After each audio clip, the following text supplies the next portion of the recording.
Shalom Bapak Ibu yang terkasih dalam Tuhan Yesus. Kembali kita bertemu dalam pemuritan Trio Group, dan ini adalah minggu yang terakhir di bulan November ini.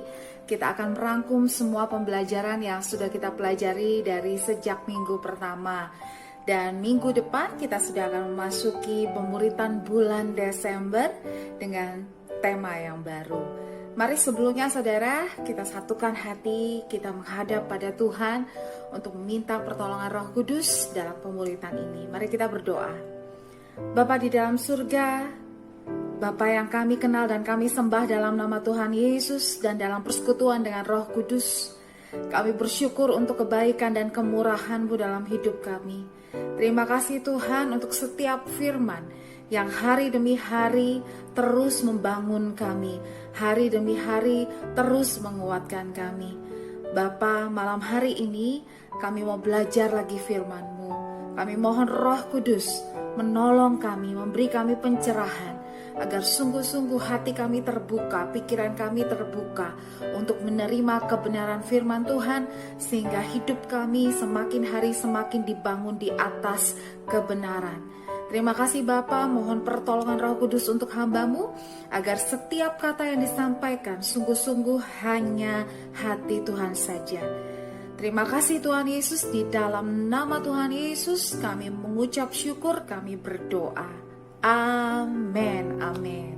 Saudaraku, minggu yang pertama kita belajar tentang poin kerajaan Allah atau kerajaan sorga. Kita belajar bahwa kerajaan Allah itu bicara mengenai otoritas Allah dalam kerajaan ini, dan kerajaan ini tidak berasal dari dunia, tidak berada di dunia, dia memang hanya ada di sorga. Kita hanya bisa merasakan sedikit saja bagaimana sorga itu ketika kita ada dekat bersama dengan Tuhan. Tetapi nanti pada saatnya ketika Tuhan Yesus datang kedua kalinya, dan kemudian kita masuk dalam kerajaan Allah dan dalam kerajaan kekekalan, kita akan merasakan sungguh-sungguh bahwa kerajaan sorga, kerajaan Allah adalah suatu tempat yang sangat jauh berbeda dengan apa yang pernah kita lihat di dalam dunia ini. Tidak ada satupun di dunia ini yang bisa mengalahkan keindahan, kedamaian, kenyamanan kerajaan Allah.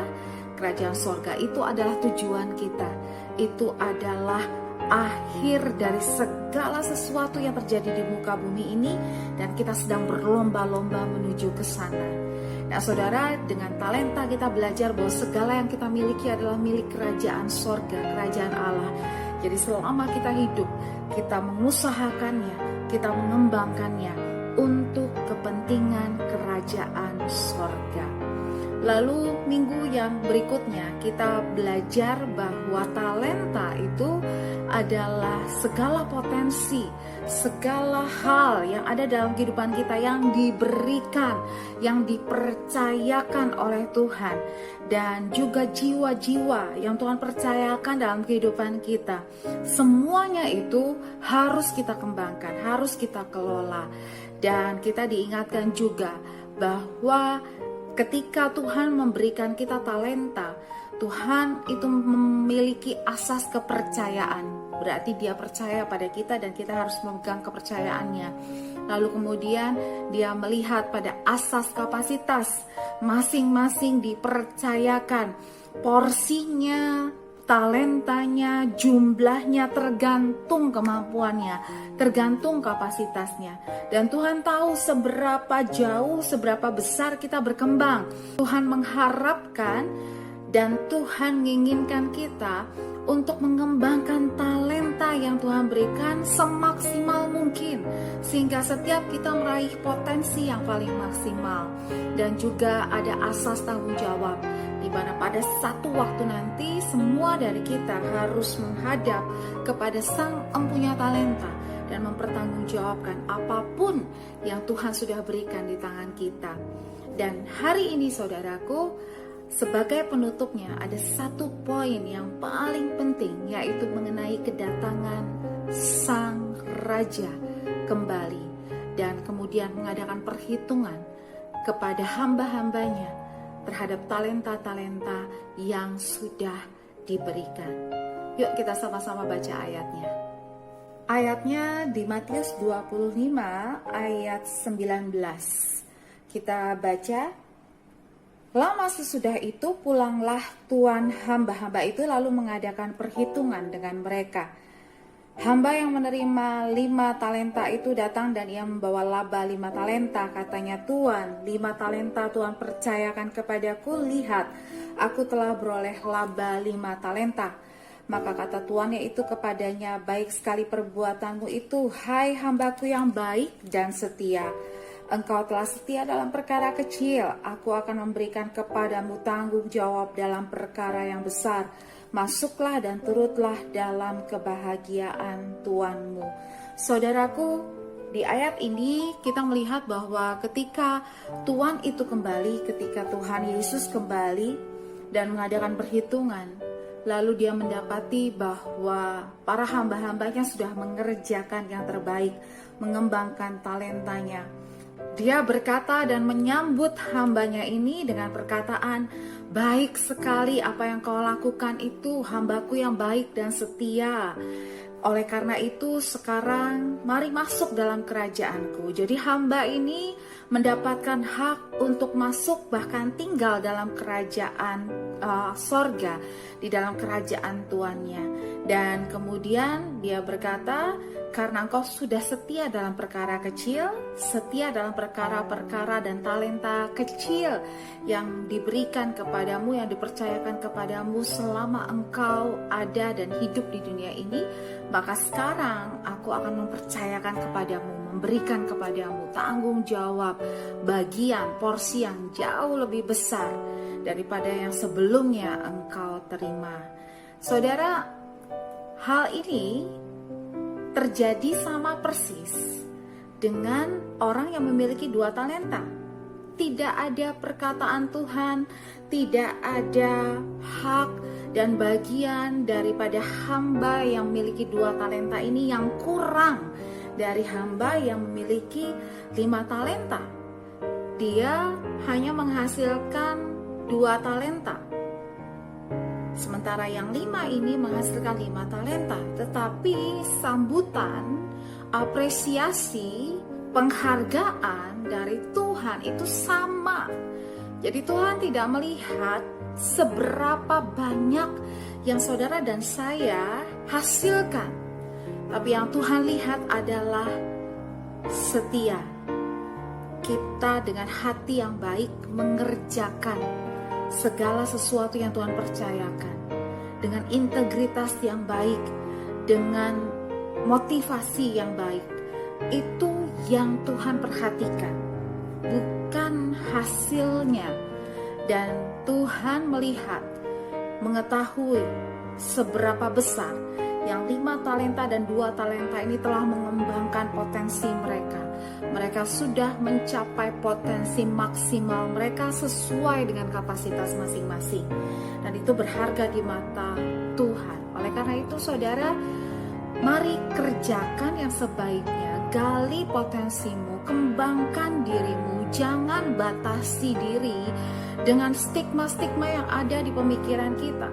Ada banyak anak Tuhan yang tidak mencapai potensi maksimalnya karena mereka dikungkung oleh pemikiran-pemikiran yang salah. Berpikir bahwa nggak sanggup, lagi pula ngapainlah terlalu luar biasa, saya biasa-biasa aja udah cukup. Atau kebanyakan hanya karena kemalasan. Malas untuk melakukan sesuatu yang baru, malas untuk belajar sesuatu yang baru, malas merubah rutinitas yang sudah begitu-begitu dan merubahnya jadi kebiasaan baru. Kemalasan itu sangat-sangat tidak disukai Tuhan. Tuhan bilang melalui Amsal, melalui Salomo, orang malas jangan makan, kata Tuhan begitu. Oleh karena itu mari bangkitkan semangatmu hari-hari ini dalam kondisi pandemik seperti ini waktunya kita bekerja double porsi dengan semangat. Mengeluarkan semua kreativitas, ide-ide, inovasi yang ada dalam diri kita. Karena kita semua punya potensi. Tuhan pasti akan menolong, Tuhan pasti akan memberi hikmat kalau kita bertanya Kalau kita meminta, Tuhan pasti akan bukakan jalan-jalan sehingga kita bisa berkembang, sehingga kita bisa bertanggung jawab dengan lebih baik lagi dari setiap talenta yang Tuhan percayakan. Sehingga ketika kita pulang ya, kita dengar adalah baik sekali perbuatanmu, hambaku yang baik dan yang setia. Lalu yang kedua saudaraku, ternyata tidak semua yang Tuhan ini percayakan talenta itu bekerja sesuai dengan hati Tuhan. Ada yang ternyata sesuka-sukanya, yaitu orang yang memiliki satu talenta. Yuk kita baca ayatnya di Matius 25 ayat 24 sampai seterusnya. Dikatakan seperti ini.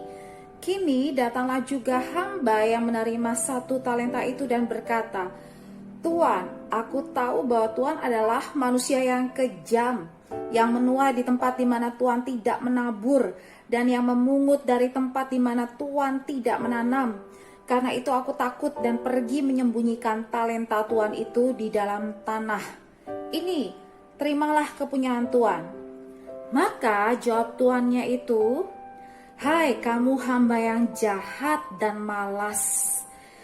Jadi kamu sudah tahu bahwa aku menuai di tempat di mana aku tidak menabur dan memungut dari tempat di mana aku tidak menanam.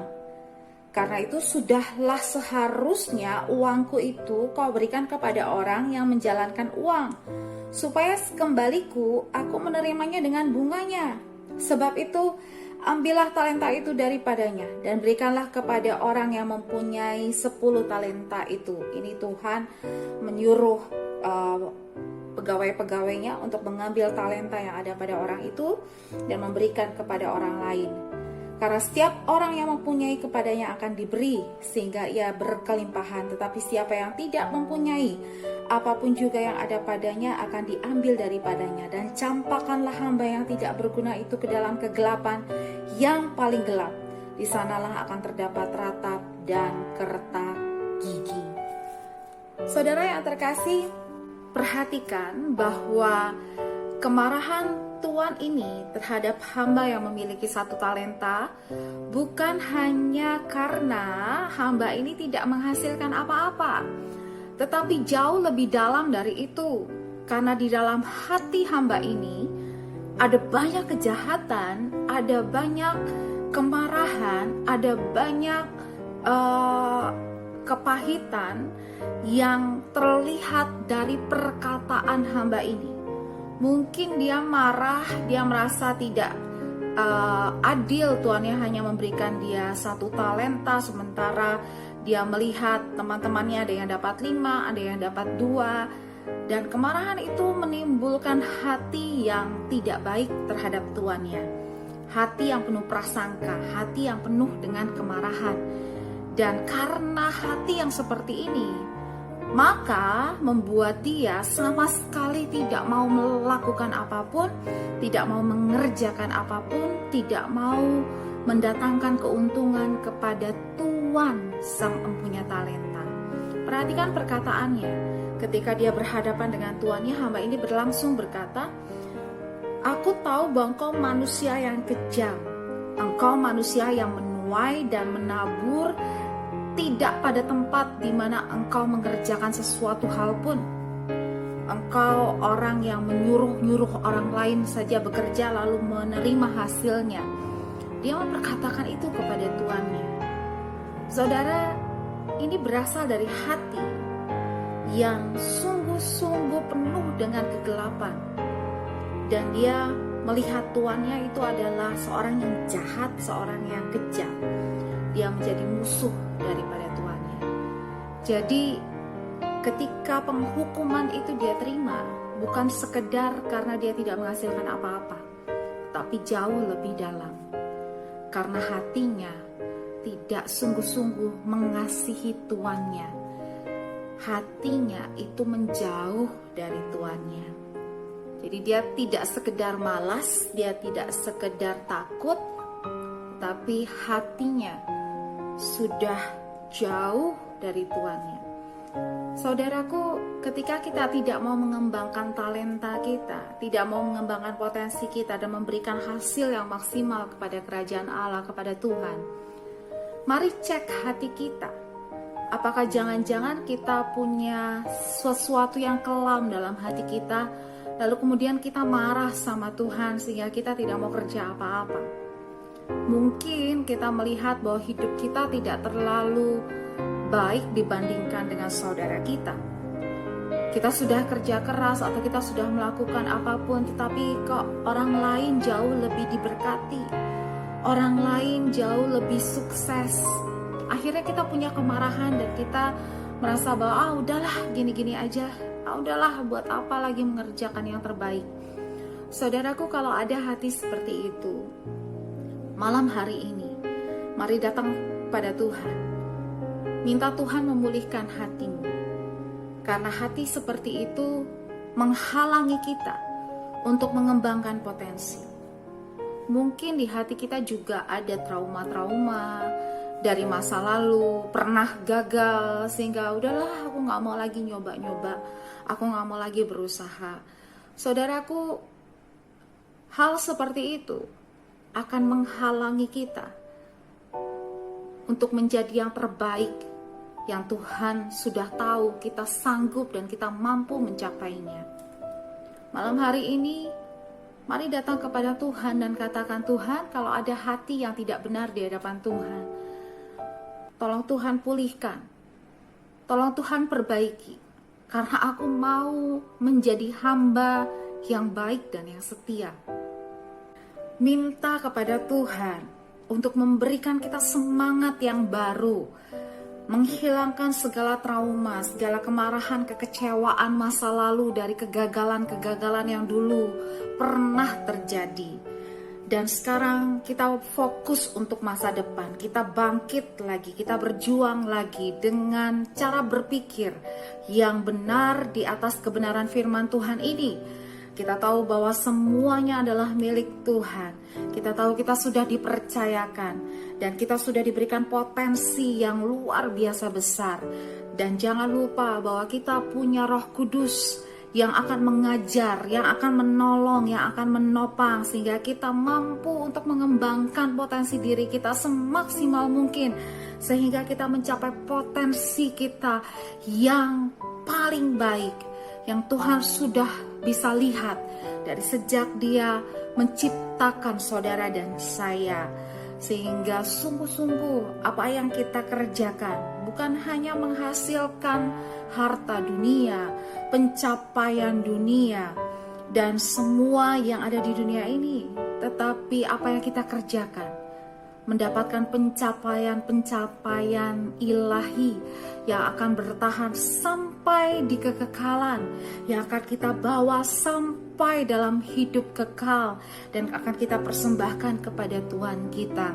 Dan ketika kita persembahkan, Dia akan tersenyum, Dia akan menyambut kita dan berkata, baik sekali perbuatanmu, hai hambaku yang baik dan setia. Dan apa yang saudara dan saya dapatkan bukan hanya berkat-berkat dari dunia, berkat dari dunia ketika kau bekerja, itu Tuhan sudah pastikan kau tidak akan kekurangan. Anak-anak Tuhan tidak akan pernah meminta-minta roti.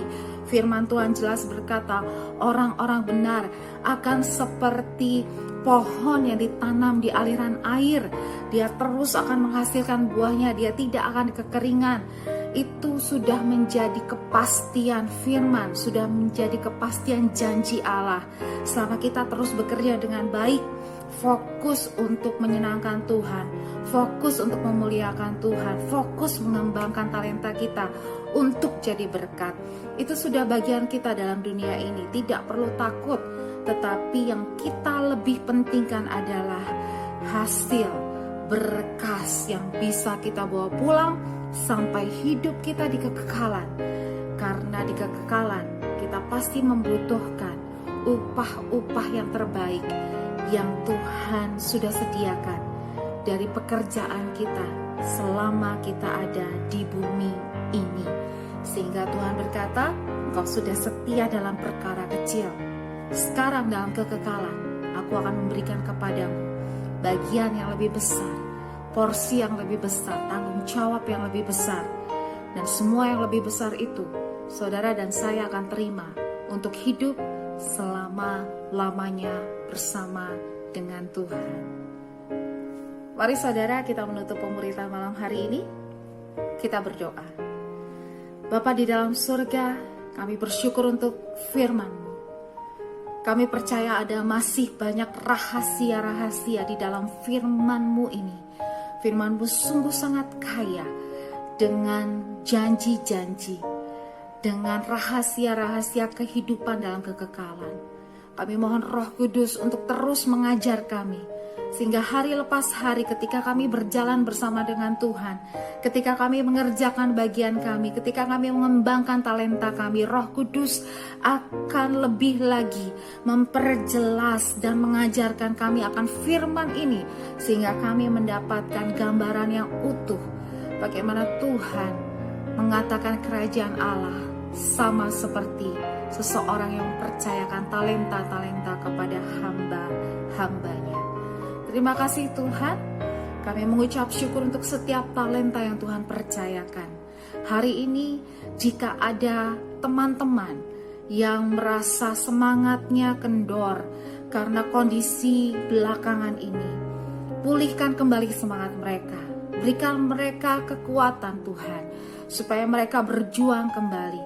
Karena mereka tahu bahwa selama mereka terus menabur, mereka akan tetap menuai. Karena tuaian kami bukan dari dunia, bukan dari ekonomi dunia ini, tetapi tuaian kami dari kebaikan dan kemurahan Tuhan. Oleh karena itu bagian kami hanya terus mengerjakan yang terbaik, terus melakukan yang terbaik.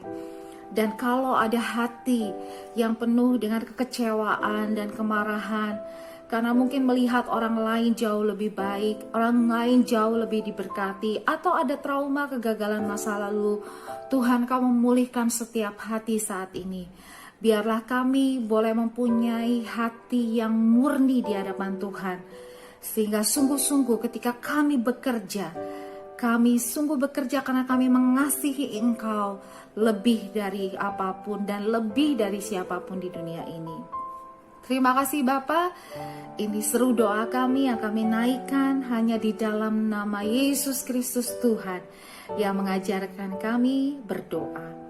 Bapa kami di dalam surga, dikuduskanlah namamu, datanglah kerajaan-Mu, jadilah kehendak-Mu di bumi seperti di surga. Berikanlah kami pada hari ini makanan kami yang secukupnya, dan ampunilah kami akan kesalahan kami, seperti kami juga mengampuni orang yang bersalah kepada kami. Dan jangan bawa kami ke dalam pencobaan, tetapi lepaskanlah kami daripada yang jahat, karena Engkau yang punya kerajaan dan kuasa dan kemuliaan sampai selama-lamanya. Amin. Mari terima berkat Tuhan, arahkan hatimu dan aminkan berkat ini. Tuhan Yesus memberkati engkau dan melindungi engkau. Tuhan menyinari engkau dengan wajah-Nya dan memberi engkau kasih karunia. Tuhan menghadapkan wajah-Nya kepadamu dan memberi engkau damai sejahtera.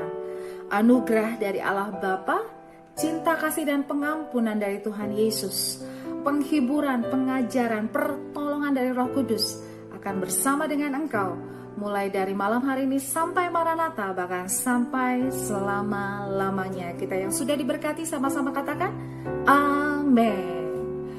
Maju terus dalam Tuhan, saudaraku. Lihat ke depan, akan ada hari-hari dan masa depan yang penuh dengan harapan di dalam Tuhan. Tuhan Yesus memberkati.